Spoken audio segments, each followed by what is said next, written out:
Əslində kim Hər iki tərəf ağıllıdırsa ailəni işləyənlər. o idarə eləməlidir, cinslərə bölünməməlidir. Necə? Kim ağıllıdırsa ailəni o da idarə eləməlidir. Çünki ailənin iqtisadi funksiyası var, ailənin mənəvi funksiyası var. Burada asudə vaxtın bərabər keçirilməsi funksiyası var.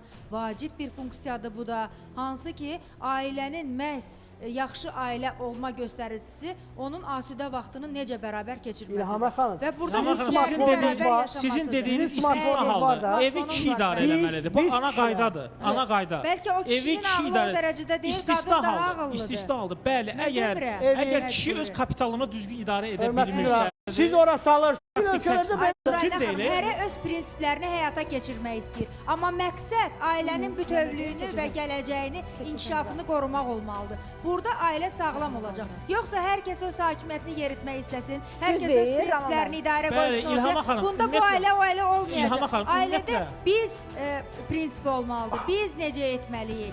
Və bir də ailənin digər qurumlardan fərqi odur ki, ailə bir-birlərinin ehtiyaclarını, tələbatlarını, problemlərini ödəmək üçün cavabdehdir. Siz Mən niyə- öz ailəmdə hər bir ailənin üzvü, digər ailənin üzvünün Siz niyə cəm halda danışırsınız? İlham Ailə xanım, mən biz deyil sizdən axı. İlham xanım, Ailə tək Mən halda da demirəm, olur. İnsan fərq Bizim- kimi, bizim şəxsiyyət böyük kimi əksəriyyətimiz- İlham sahib xanım, olmalıdır. ümumiyyətlə ərlə arvad Bizim böyük evdə əksəriyyətimiz ittifaq tək uşaq bağlamalıdır. böyüdürük. Ərlə Bəli. ana evdə Bəli. müxalif. Belə olsun, Niyə? hə? Çünki praktik etsə qadın Ramal